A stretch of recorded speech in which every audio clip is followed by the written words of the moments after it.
첫날만 100개. 다 관례 무시. 취임 선서 끝나고 캐피탈라운 아레나 가서 행정명령 서명 쇼를 한 거죠. 말은 뭐 100억 달러 이상.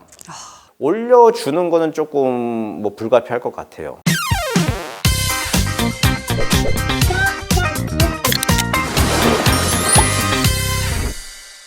안녕하세요. 세상 돌아가는 이야기가 궁금하신가요? 우리에게 꼭 필요한 이야기를 상쾌하고 통쾌하게 풀어드립니다. 국회 상쾌? 통쾌! 안녕하십니까. 통쾌남 변호사 박지훈입니다. 안녕하세요. 상쾌한 아나운서 박하윤입니다. 변호사님, 최근에 트럼프 취임식 어떻게 보셨나요?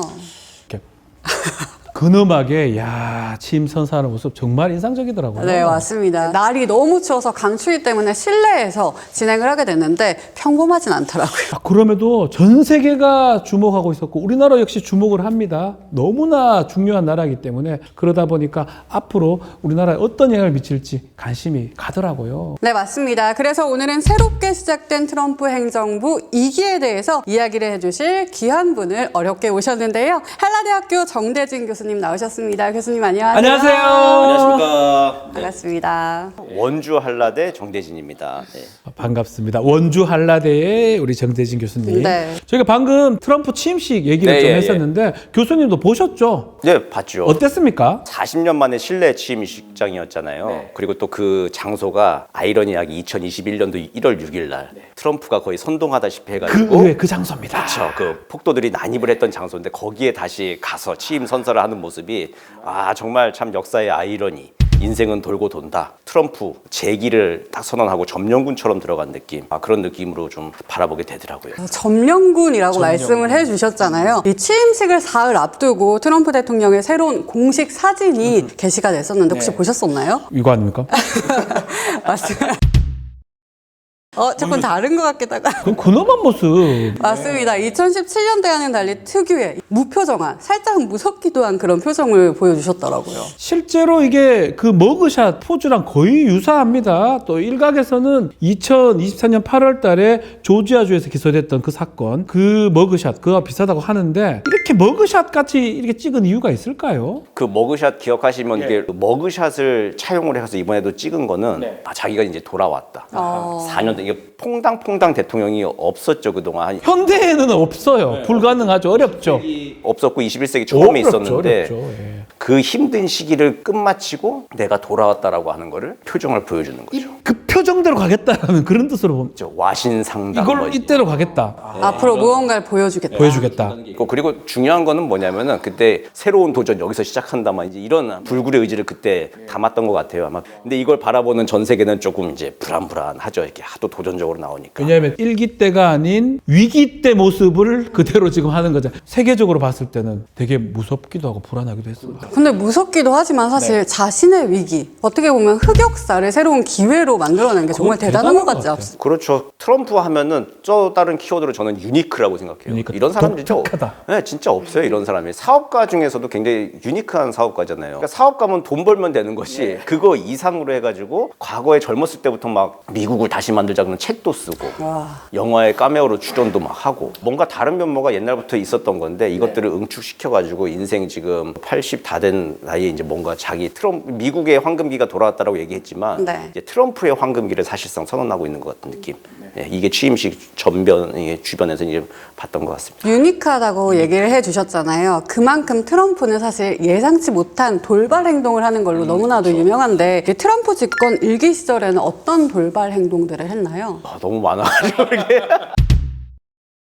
기자회견 할 때 기자 나가라 뭐 이제 이런 것들은 너무 자주 있었던 일이다. 한해는 기억이 다 납니다. 네, 그런 건 또 기억이 나실 거고 재난 지역 같은 데 가서 있잖아요. 2017년도 일 같은데 허리케인 피해를 입은 푸에르토리코 지역에 가가지고 생존자들한테 이제 종이 타월 같은 거 이게 던져주고.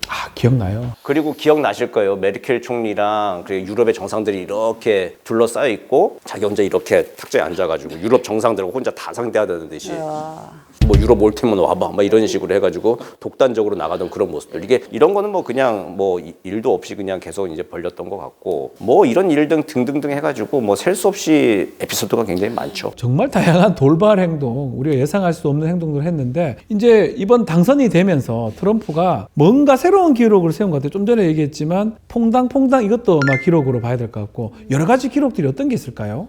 나이가 제일 많죠 일단. 최고령이라는 거죠? 그렇죠. 그래도 바이든 대통령이 가장 많은 걸로 됐는데 이거를 뛰어넘었어요. 뛰어넘었죠. 네, 46년생이잖아요. 취임 당시에 이제 78세 219일. 바이든이 취임할 때 78세 61일. 그 몇백일 차이로 100일 정도, 100몇 100일 한 150일 정도 차이로, 이겼어요. 그러니까 예. 트럼프 같이 승부욕 강한 사람한테는 내가 이겼어 이제 이런 거. 근데 저는 이런 얘기가 좀 그렇지만 최고령인데 네. 그렇게 늙어 보이지가 않아요. 제 개인적 생각이에요. 약주 드세요? 술 하세요? 술 좋아합니다. 예. 술을 안 먹어야 돼요. 술을 안 먹어야 되죠. 트럼프가 콜라만 마십니다. 술을 전혀 안 먹다 보니까 오랫동안 그거 되게 놀랍죠. 트럼프 같은 이렇게 굉장히 좀 뭔가 좀 거칠어 보이고 좀 터프해 보이고 이런 사람은 술 많이 마실 것 같고 네. 담배도 많이 피울 것 같고 막 그러는데 술을 전혀 안 합니다. 정말 반전의 반전인 것 같은데 근데 동안이라고 하시긴 했지만 사실상 나이가 많잖아요. 그래서 많은 분들이 대통령직을 잘 수행할 수 있을까? 트럼프도 지금 적지 않은 나이에 지금 뵀는데 괜찮습니까? 조금 걱정스러운 면은 있긴 있죠. 일기 때와 비하면은 약간 조금 노쇠해 보이고 피곤해하는 모습들은 좀 보이긴 합니다. 사실 작년에 대선 후보 토론 과정에서 또 해리스랑 이제 토론을 할 때 그때 그런 모습이 좀 노출이 지쳐 있는 됐죠. 모습이 보였어요. 네. 이제 나이 한 80을 바라보고 있으니까 아무래도 물리적으로 좀 힘든 건 있겠죠. 근데 주변을 좀 보면은 좀 정신적으로 좀 젊게 살 수 있는 요소들은 많은 것 같아요. 뭐죠? 아들이 아주 젊어요. 애기예요. 애기는 아니죠. 아니요, 컸어요. 많이 컸어요. 벌써 그래 컸어요? 많이 컸어요. 이제 뉴욕 대학교 입학한 이거 청년이 돼버렸네. 아들하고 나이 차이가 그러니까 거의 60 정도 차이가 나는 거예요. 근데 그 아들하고 커뮤니케이션을 상당히 활발하게 많이 하는 걸로 알고 있어요. 그럼 이제 젊어질 수 있는 요소는 많은 거죠. 아유, 근데 트럼프의 아버지가 좀 치매가 있었다는 그런 가족력이 있어서 또 걱정하시는 분들도 있더라고요. 예, 가족력이 있어서 좀 문제가 되겠네. 그래서 트럼프가 더 관리를 열심히 하는 걸로 알려져 있어요. 네, 특히 또 형이 약물 중독으로 사망을 했기 때문에 그래서 술이나 마약 그런 거 일절 손해도 안 되는 거고 본인 또 스스로 건강 관리 잘하고 골프 온 가족이 또 골프를 치잖아요. 또 손녀하고 골프 치고 하면은 그런 걸로 건강 관리를 하는 것 같습니다. 나이가 최고령이긴 하지만 뭐 문제 없이 대통령직을 수행하겠다 하는데 이번 선거를 좀 돌이켜 보면 사실 해리스하고 이제 붙었는데 사실은 엎치락 뒤치락 할 거라고 예상하고 그걸 다 준비를 하고 있었는데 싱겁게 트럼프 승리로 끝나버렸거든요. 완성했다고 봐도 되잖아요. 왜 그렇게 된 겁니까? 그 미국 저변의 유권자들의 투표 성향이 이제 근본적으로 변한 거죠. 보통 전문가들 얘기하실 때 트럼프의 미국이냐 미국의 트럼프냐 얘기할 때 미국의 트럼프라고 얘기들 많이들 하십니다. 전문가들이. 뭐냐면 미국이 변한 거예요. 계층에 따라서 원래 계급 투표를 하잖아요. 사람들이. 노동자나 뭐 서민들은 민주당을 많이 찍고 부유한 사람들은 공화당을 찍고 이제 그 판도가 완전히 바뀐 거죠. 사람들이 그런 계급 투표를 하는 게 아니라 노동자와 서민이라 하더라도 가치 투표, 윤리 투표를 하는 겁니다. 노동자와 서민들 입장에서 봤을 때 민주당한테 많이 표를 주고 오랫동안 집권했는데 근데 이게 내가 생각하던 미국 사회가 아니야라고 내 삶에 무슨 좋은 걸 줬을까 이걸 모르겠다는 거죠. 내 삶도 근본적으로 변하지 않을 뿐더러 노동자들이 네. 그리고 이게 진보적인 정책, 급진적인 정책들이 내가 가지고 있는 미국인으로서의 그 보수 기독교인으로서 가지고 있는 정체성, 이게 LGBTQ에서 동성애 문제, 뭐 이제 이런 것들 있지 않습니까? 여기에 대해서 좀 민주당이 굉장히 좀 진보적인 입장을 보이는데 그거 진보적인 걸 얘기하는 사람들은 주로 이제 백인 엘리트들이란 말이에요. 근데 그게 보통의 노동자 서민들 보기에는 이게 좀 재수 없는 거죠 한마디로. 이게 좀 거들먹거리고 배운 놈들이 뭐 그냥 와인이나 좀 마시면서 채식 비건 하면서 나는 그냥 맥주 마시고 일요일마다 교회 가고 내 가족 지키기 위해서 총기를 가지고 있는 거지 누구 쏠라고 그러는 거 아닌데 그거 가지고 있으면 안 된다고 자꾸 뭐라 그러고 기분이 나쁜 거예요. 그 노동자 서민층이 트럼프를 강력하게 지지한 거네요. 그렇다면 이번 트럼프 대통령의 대선 승리는 어떤 의미를 가지고 있을까요? 트럼프 대통령의 대선 승리는 뭐냐면은 21세기에 들어서 코로나19 이후에 성각 국가 경향이 그러니까 각 나라들이 각자 이제 성벽을 치고 자기 블록 내에서만 고립돼서 살아가는 것들 있지 않습니까? 네. 그 경향이 표출될 수 있는 미국의 국내적 기반이 거의 완성이 된 걸 보여주는 거죠. 그러니까 물가가 지금 미국에서 거의 살인적인 물가잖아요. 미국도 엄청 어렵습니다. 그러니까 사람들이 못 살겠죠. 결국 경제 이런 부분을 안 볼 수 없어요. 그러니까 경제 부분을 무시할 수 없는 것 같아요. 내가 지금 이렇게 살기 힘든데 네. 무슨 뭐 세계적 보편, 기후 위기 이거 신경 어떻게 씁니까? 기후 위기 뭐 북극곰 죽는 거랑 나랑 뭔 상관이야? 그렇게 사람들이 되는 이렇게 생각을 하는 거예요. 근데 그게 표심으로 나왔고 그걸 대변할 수 있는 대통령이 나왔다는 거. 근데 미국이 전 세계적인 영향력을 가진 나라잖아요. 그런 이제 고립주의적인 미국이 나타났다라고 하는 거는 21세기의 이제 국제 질서의 판도가 근본적으로 바뀔 수 있는 지금 시발점이 지금 마련된 상황이다. 지금 말씀하셨는데 고립주의, 이게 미국 우선주의라고 얘기를 하기도 하는데 잭슨주의에 가까운 그런 정책이다라고 이렇게 얘기를 하고 있는데 미국 우선주의는 뭐고 잭슨주의는 뭔지 교수님 좀 말씀 좀 해주시면 좋을 것 같아요. 그 어느 나라든지 자국 우선주의 아닌 나라는 사실은 없죠. 그렇죠. 그러니까 미국이 리더인 이유가 뭐냐면은 글로벌 공공재를 제공하는 나라였잖아요. 경찰 국가이긴 하지만 경찰이 있는 건 뭐예요? 치안 유지를 해주는 거죠. 질서를 잡아주는데 그거 안 하고 우리 하고 싶은 대로 하고 니네 알아서 살아라. 니네 골목은 니네들이 알아서 해. 그럼 뭐 무법천지가 되고 막 이러잖아요. 이걸 안 해주겠다. 그냥 우리는 돈 안 되는 거, 우리 이익에 훼손되는 건 안 해라고 이제 선언을 하게 되면은 그러면 이제 전 세계가 이제 무질서에 좀 빠질 수 있는 거죠. 전 세계보다는 자국 미국을 우선하겠다가 미국 그렇죠. 우선주의. 잭슨주의는 뭡니까 그러면? 그 잭슨주의가 미국 우선주의의 이제 거의 전형이 된 사람인데 그걸 보려면 멀로주의부터 좀 봐야 돼요. 멀로가 미국의 5대 대통령인데 멀로가 이제 고립주의 정책이라고 하는 걸 표방을 했어요. 멀로 독트린에 유럽은 유럽 니네 살고 우리 대정치 우리는 신경 쓰지 우리끼리다. 말고 그걸 이어봐서 아주 극대화시킨 게 잭슨주의죠. 그리고 잭슨 대통령이 뭐냐면 멀로의 고립주의를 받아들여서 딴 나라 신경 안 쓸 거야 라고 얘기했는데 경우에 따라서 미국의 이익에 훼손이 된다. 전쟁도 불사하려고 그러니까 고립에 나온 게 아니고 우리의 이익이라면 고립에 더 나아가 싸움도 하겠다 이거네요. 그게 잭슨이네요. 우리 건드이면은 그리고 이제 재밌는 게 트럼프가 1기 때 자기 집무실에 걸어놨던 대통령 초상화 존경하는 대통령들 걸어놓거든요. 잭슨이에요? 이번에 다시 걸지 이번에 않았나요? 다시 또 걸었어요? 우리가 모르는 잭슨을 네, 근데 트럼프는 걸었다. 잭슨 대통령의 사진을 딱 걸고 그만큼 좋아하나 보네.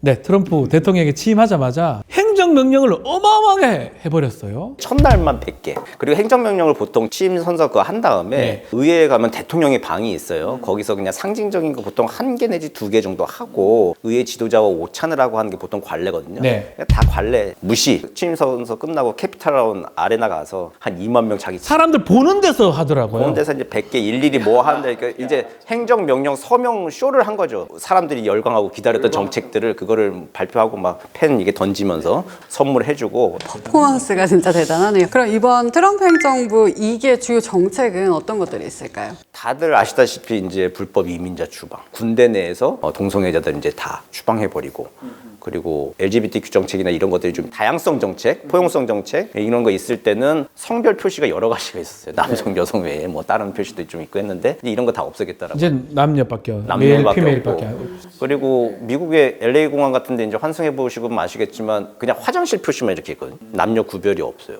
예, 그래서 들어가면 상당히 좀 우리 한국인들은 좀 당황스러울 수 있을 텐데 뭐 그런 것들을 하나하나 다 없애버리겠다고 하는 거지. 그리고 국내에서 자기한테 후원금을 내고 도와줬던 사람들에 대한 이제 보답일 수도 있고 미국의 이제 제조업, 경제 부흥을 위해서 바이든 행정부가 했던 것들은 다 이제 싹 다 지워버리는 거죠.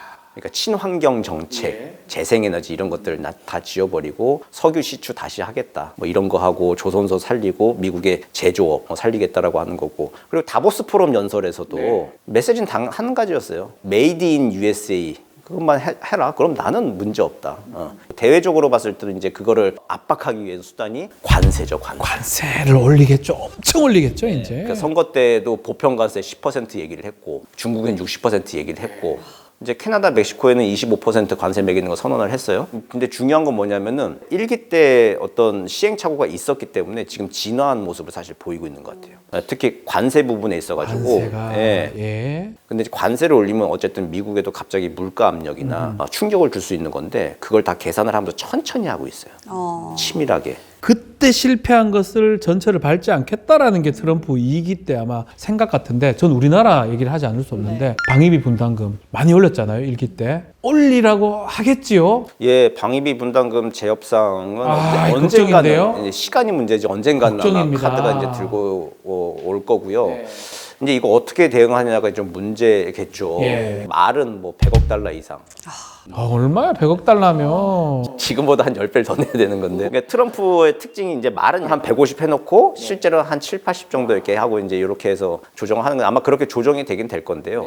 올려주는 거는 조금 뭐 불가피할 것 같아요. 그런데 어쨌든 우리 안보를 위해서 우리가 얼만큼을 지불하는데 그 방식과 금액의 상한선들을 좀 잘 조정을 하는 게 앞으로는 좀 가장 중요한 좀 문제겠죠. 트럼프 대통령이 또 유세 내내 이야기했던 이 이야기 중 하나가 당선이 되고 나면은 러시아하고 우크라이나 전쟁을 종식시키겠다라고 말을 했는데 진짜 이 전쟁이 네. 끝이 빨리 날까요? 24시간. 취임하고 24시간은 지나버렸어요. 실패한 것 같은데. 실패예요? 그래서 이제 말을 그래서 살짝 이제 더 바꾼 게 6개월. 6개월. 6개월. 아직 6개월 남았습니다. 예. 그러니까 상반기 이제 남았다고 이제 하고 근데 그게 안 될 거예요 잘. 종전은 제가 보기엔 조금 어려워 보여요. 양자가 다 합의를 하는 전쟁을 완전히 끝내는 방식은 어렵고 그냥 우리 같이 이제 정전. 정전이나 휴전 상태가 될 건데 이제 그것도 우크라이나는 조금 억울하긴 하겠지만 강제 휴전 아마 이게 좀 될 가능성이 좀 높아 보입니다. 그러니까 나토 가입은 안 되겠죠. 우크라이나 나토 가입한 것 때문에 러시아가 친 거기 때문에 우크라이나 나토 가입을 약속해주지는 못하겠지만 그 대신 우크라이나 군의 현대화 지원. 뭐 이런 방식들로 우크라이나에 대한 뭐 미국의 지원 패키지로 해서 그냥 사인해라. 제가 질문 드리고 싶은 게 트럼프가 돈 안 되는 거에 뛰어들 사람이 아니잖아요. 이제 실리를 챙기는 방식이 될 겁니다. 아까 말씀드린 재건 지원 프로그램에 미국 기업들이 가고 그리고 우크라이나가 그 동부 연안의 공업지대들 상당 부분 지금 뺏긴 거잖아요. 그럼 우크라이나는 이제 농업 국가가 돼야 돼요. 그걸 내주고 나면은. 근데 그 농업 국가를 누가 하느냐? 미국의 세계적인 곡물 회사들이 가서 또 그거 가능하네요. 뭐 이런 방식으로 어쨌든 뭐 이익을 좀 회수하는 방식으로 우크라이나는 우크라이나 주저앉히고 자기들은 자기 이익 보전을 하고 미국은 지금 이제 앞으로 트럼프가 있는 한 우리나라 미국의 이익을 위해서 움직일 것이다. 그렇게 이제 해석하면 되네요. 뭐 어느 나라 대통령이나 다 그렇겠습니다만은 트럼프는 아주 노골적으로. 그렇죠. 대놓고. 그래서 오히려 조금 더 대하는 게 쉬울 수도 있어요 거래가. 어쩌면 간단해요. 저쪽이 이익이 확실하잖아요. 보이는 대로 행동하면 되고 우리가 생각한 만큼 주고 받고 하면 되는 거는 맞네요. 근데 그 문턱이 아주 높으니까. 그러니까요. 그게 이제 문제인 거죠. 자, 오늘 이렇게 정대진 교수님과 함께 트럼프에 대해서 이야기를 나눠봤는데요. 오늘 나눈 이야기는 국회 입법조사처 홈페이지에서 확인을 할 수 있다고요? 맞습니다. 국회 입법조사처에서 트럼프 2.0, 트럼프 새로운 미국의 초상 이런 제목의 보고서를 지금 내놓았는데요. 이렇게 국회 입법조사처에서는 현재 이슈가 되고 있는 다양한 주제를 보고서 형태로 지금 작성을 하고 있습니다. 홈페이지 보면 확인할 수 있으니까 확인 부탁드리겠습니다. 여러분들도 직접 들어가서 보시면 좋을 것 같습니다. 자, 교수님 마지막으로 이제 중요한 건 우리나라 아니겠습니까? 우리는 어떻게 해야 될지 말씀을 좀 주시면 좋을 것 같아요. 한미동맹의 오랜 세월을 좀 믿는 것. 한미동맹을 이제 한순간에 바꾼다라는 생각을 지금 아무도 하진 않아요. 설마 바뀌진 않겠죠. 설마 바뀌진 않고 그리고 또 우리의 가치에 대해서 우리 스스로 좀 믿음이 있어야 됩니다. 항공모함 한반도로서의 지역적 가치는 미국이 버릴 수가 없어요. 거기에 대한 굳건한 믿음을 가지고 믿고 밀어붙여라. 믿고 밀어붙여라. 잘하자. 네. 자, 오늘 트럼프 다양한 이야기 좀 나눠봤는데 교수님 오늘 좀 어땠습니까? 아주 재밌었습니다. 시간 가는 줄 모르고. 네. 본질적인 내용도 아주 쉽게 말씀을 해주시니까 이야기가 너무 좋았습니다. 네, 오늘 정대진 교수님과 함께 했는데요. 오늘 나와주셔서 감사합니다. 고맙습니다. 그럼 오늘은 여기서 마무리할까요? 상쾌하고 통쾌한 한판 토크 국회 상쾌 통쾌!